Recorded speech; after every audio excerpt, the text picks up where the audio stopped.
According to polls, 84% of Venezuelans are against Donald Trump's criminal and illegal sanctions against the country. Brazil has confirmed the first case of the COVID-19 virus in Latin America. Remarks by French President Emmanuel Macron have sparked public outcry in Cameroon. From the headquarters of Telesur English in Havana, Cuba, this is From the South. I'm Katrina Goss. And we begin in Venezuela, where President Nicolas Maduro quoted several local polls demonstrating the Venezuelan population's rejection of US unilateral sanctions.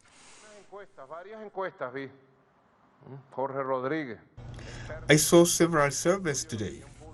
Jorge Rodriguez, you are an expert in public opinion polls.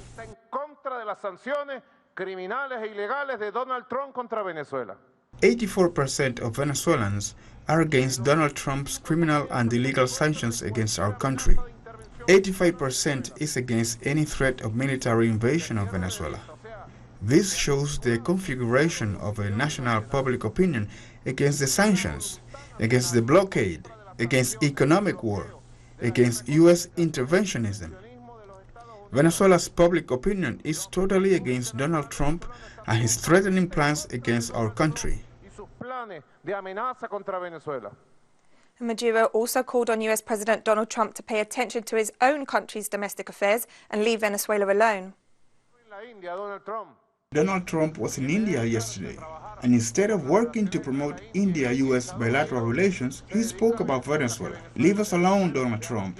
Leave us alone, okay? We're working here. Maduro also announced that the government and some opposition sectors will seek to designate a new electoral council to organize elections for a new National Assembly later this year. There are good signals of political dialogue and its outcome, because we have elections this year. Both parties intend to find consensus to appoint a new electoral council, which I totally agree with. I said I agree with this new National Assembly, with which we have had and still have major differences appointing the Electoral Council. This National Assembly that also has its own divisions and differences, but if there is political consensus promoted by the National Negotiation Table, I agree, because these are signs of peace, signs of understanding among Venezuelans. So after a new electoral board is appointed, it should call for elections of the National Assembly. Then we should all go to vote and thus resolve all political disagreements by means of the people's vote, freedom, democracy, and participation. President of Chile, Sebastián Piñera, announced a tax reform on Tuesday to collect $2.2 billion additional in revenue per year. The Chilean head of state said that the measure would generate additional revenue equivalent to 0.6% of gross domestic product. He claimed this would be used to finance a social agenda with emphasis on the protection of older adults. According to the Ministry of Finance, the measure will establish fairer treatment for this sector in terms of tax payments. Chile has been rocked by widespread protests for months against a social model that dates back to the Pinochet dictatorship and is promoted by the current government. And continuing in Chile, political parties and social organizations have launched their campaigns for the upcoming constituent process. The different campaigns seek to persuade the electorate to either approve or reject the drafting of a new constitution in a referendum scheduled for April 26. According to the electoral rules, campaigns can run from February 26 to March 28, using posters, signs, TV ads, printed and electronic media, radio stations, as well as deploying activists on the ground. The current Chilean constitution dates from the Augusto Pinochet dictatorship. And our correspondent in Chile, Paola Dragnik, brings us more in the following report. And campaigning for the upcoming 26 April plebiscite started in full swing today. Chileans will choose between two options: to disagree or agree with the drafting of a new constitution as well as its drafting modality. Constituent conventions, with all of its members elected, or mixed conventions, which will consist of 50% of its members elected and the other 50% composed of sitting members of parliament. These are the choices that will be before Chileans next 26 April. Again, the campaigns for drafting a new constitution or against it started today, with the most conservative sectors defending the latter option to preserve the current constitution adopted in the 1980s during Augusto Pinochet dictatorship. This is a controversial constitution, which many believe is the source of the lack of guarantee and right in Chile. On 26 April, around 50 million Chileans will have the right to vote in over 2,000 polling stations as part of a more participatory kind of a democracy, social leaders have said. Next 26 March, the campaigns will start featuring TV ads. The Global Alliance for Improved Nutrition published a study which reveals the extent of child mortality due to malnutrition in Colombia. The study reveals that 10.8% of Colombian children are chronically malnourished. The data also indicates that 54.2% of Colombian homes face food insecurity, while the most affected communities are Choco, Sucre, Vichada, La Guajira and Putumayo. 6 out of every 100,000 children under 5 years of age in Colombia die due to nutritional deficiencies and anemia. The worst situation was reported in Vichada, with a rate of 115 per 100,000 children.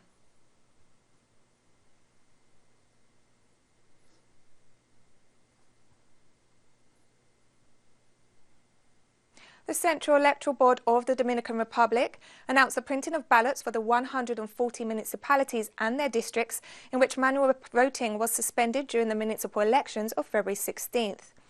According to the board, around 2,800,000 ballots are being printed. At a press conference, the board reported that the printing of ballots for the 18 municipalities using the automated voting system during the previous process will begin this Wednesday. The ballots were validated on Monday by accredited delegates of political parties. The rescheduled municipal elections will be held on March 15th. And the protests against the suspension of the elections in the Dominican Republic on February 16th continue. Our correspondent Daisy Toussaint brings us further details in the following report. Hello, and a pleasure talking to you. That's right, today marks the 11th consecutive day of protest in front of the Central Electoral Board since municipal elections were called off on the 16th of February. Ever since, the protesters have been demanding clarification on what happened in the botched elections and respect for democracy. On the 25th of February, we watched several critical videos on social media, which were then broadcast by mainstream media, where the police prevented youth dressed in black and carrying posters from walking near the President Danilo Medina's official residence. On the 27th of February, Day of National Independence, a number of personalities, including artists, are organizing a protest action dubbed El Trabucazo 2020 in front of the Central Electoral Board, in reference to the events in 1844 that led to the country's independence and the birth of the Republic. Organizers aim at gathering at least 1 million people. The Central Electoral Board has already printed the ballots for the 140 municipalities where the elections will be rerun under the manual vote modality. The ballots for the 18 municipalities where electronic vote was scheduled before will be printed today. All municipalities will conduct manual voting this time around. And this is all the information I have for you now. Back to you in the studios. And in Mexico, parents of the 43 missing Ayotzinapa student teachers marched this Wednesday in downtown Mexico City to mark 65 months since their disappearance. The march calling for answers and justice has become a monthly event, bringing together the families, other student teachers and social organisations. The missing students' relatives are awaiting a meeting with government representatives on March 5th.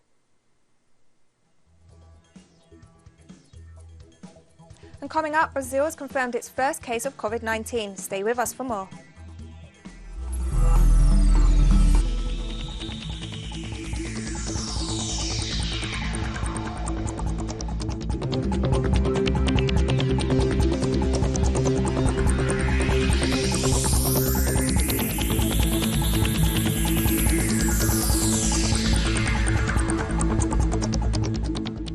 Welcome back.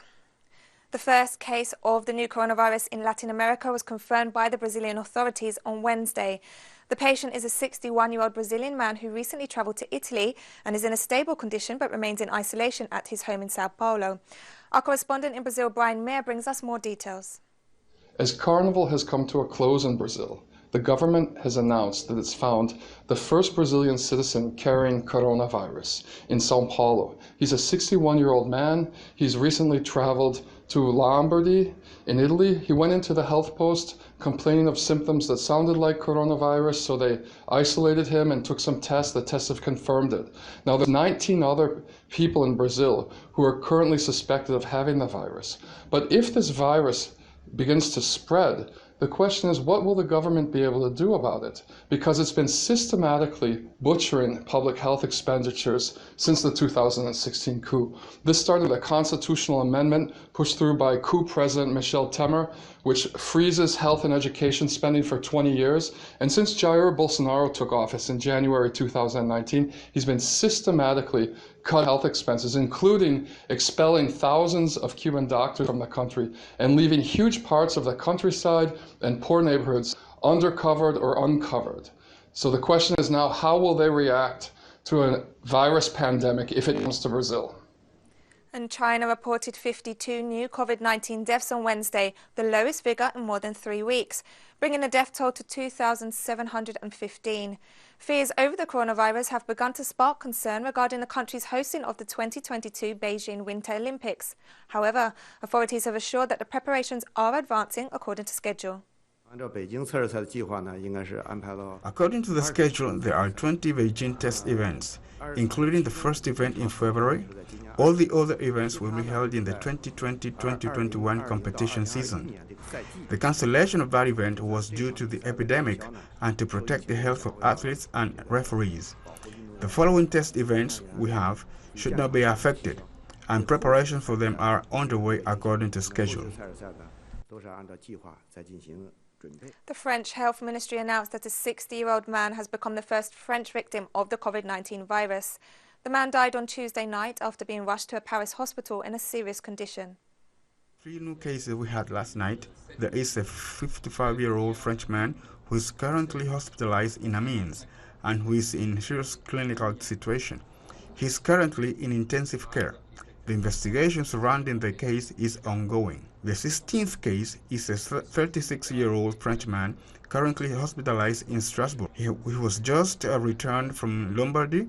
He shows no signs of seriousness, and the regional health authority there also has contact details for all the people who he's been in contact with. The 17th confirmed case is a 60-year-old Frenchman who was urgently tested yesterday at the Salpêtrière hospital in a very serious condition and who unfortunately died during the night. An investigation into the circumstances have been launched as a matter of urgency. And the novel coronavirus has now infected more than 80,000 people around the world. Algerian authorities announced the country's first case of the virus as an Italian citizen who arrived in the country on February 17th. Meanwhile, in Italy, the total number infected with COVID-19 stands at 374, while there have been 12 deaths and 1 person has been given the all clear. The total number of confirmed cases in Iran is now 95, where 16 people have died and 39 have recovered and been discharged from hospitals. Meanwhile, Switzerland, Croatia and Austria reported their first cases of the coronavirus on Tuesday. Over 600,000 South Koreans have signed an online petition calling for the impeachment of President Moon Jae-in over the government's mishandling of the COVID-19 outbreak. The petition appeared on the website of the presidential office on February 4th. Any petition that gets more than 200,000 signatures in less than a month must receive an official response. The petitioner argued that the government refused to ban Chinese citizens from entering Korea and also criticised President Moon's decision to provide 3 million masks to China, while he failed to come up with any measures to deal with the spike in mask prices and the shortage of these supplies in the country itself. And President Donald Trump has responded to criticism that his administration isn't doing enough to deal with the coronavirus threat. I've just received another briefing from a great group of talented people on the virus that is going around to various parts of the world. We have, through some very good early decisions that were actually ridiculed at the beginning, we closed up our borders to flights coming in from certain areas, areas that were hit by the coronavirus and hit pretty hard. And we did it very early. A lot of people thought we shouldn't have done it that early, and we did, and it turned out to be a very good thing. And the number one priority from our standpoint is the health and safety of the American people, and that's the way I viewed it when I made that decision. And the United States is now... we started out by looking at certain things. We've been working with the Hill very, very carefully, very strongly. And I think we have very good bipartisan spirit for money. We were asking for $2.5 billion, and we think that's a lot. But the Democrats and I guess Senator Schumer wants us to have much more than that. And normally in life I'd say we'll take it. We'll take it. If they want to give more, we'll do more. We're going to spend whatever's appropriate. Hopefully we're not going to have to spend so much because we really think we've done a great job in keeping it down to a minimum. And again, we've had tremendous success beyond what people would have thought. And in other news, a Russian delegation visited Turkey on Wednesday to discuss the situation in Idlib, an embattled province of northwestern Syria.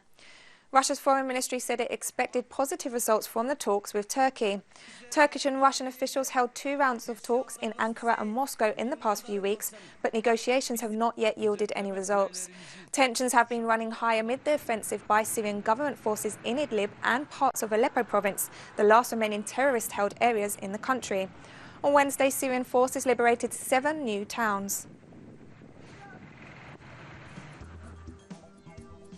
And coming up, we have more on developments in Africa. Don't go away.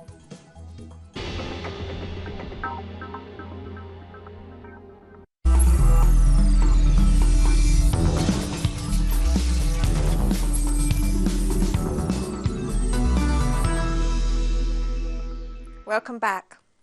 A summit of Central African states heard appeals to step up the fight against jihadists, whose offensive across 3 countries has claimed thousands of lives and inflicted crippling economic damage. Mauritania's president and summit host, Mohamed Ghazouani, warned that the conflict in Libya poses a threat to the security and development of the entire Sahel region. He added that the instability in Libya has created a fertile ground for illicit activities such as the trafficking of arms, people and drugs. The Sahel region, which comprises Burkina Faso, Niger, Mali, Mauritania and Chad, is battling an onslaught by armed groups that have killed more than 10,000 people since 2016.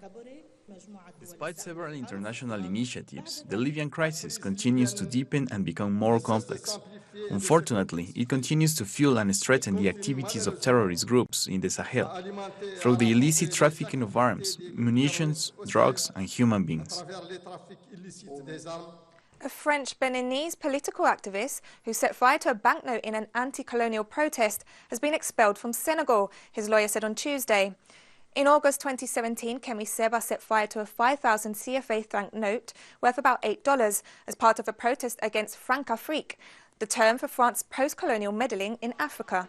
Seba, whose real name is Stelio Capochichi, is a writer, activist, Pan-Africanist, political leader and geopolitical analyst who features on several West African television stations and offers lectures in many African universities.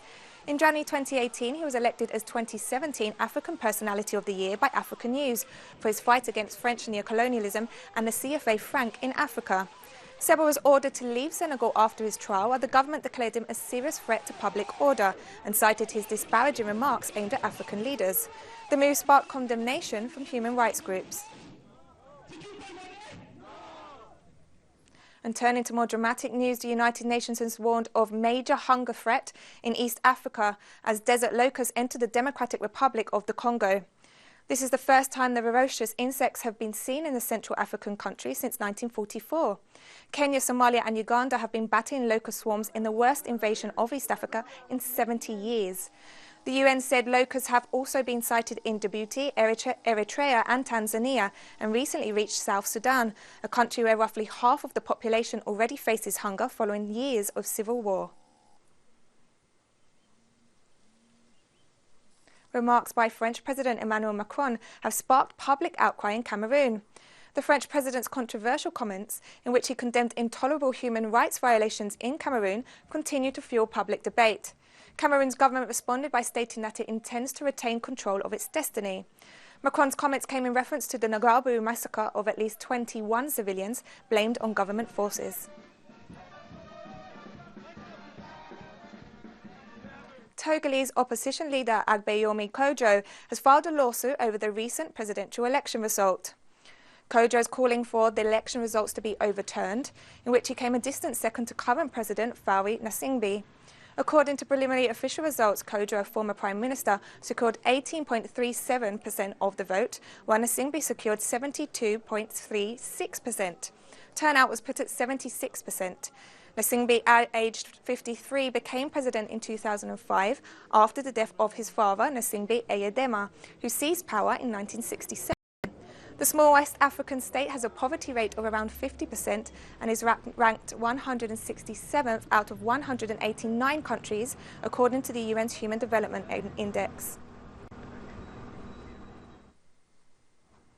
And we conclude in India, where the death toll in New Delhi during the worst religious violence seen in decades has risen to 23, as Indian police have been accused of looking the other way, while Muslims and their properties are targeted by Hindu fundamentalists. The clashes first broke out on Sunday between those who are for and against the Citizenship Amendment Act passed last year that offers Indian citizenship to religious minority migrants but excludes Muslims. The protest came in the context of the visit to India by US President Donald Trump. Prime Minister Narendra Modi tweeted on Wednesday, appealing for peace 3 days after the violence broke out. He added that he had reviewed the situation and police were working to restore calm.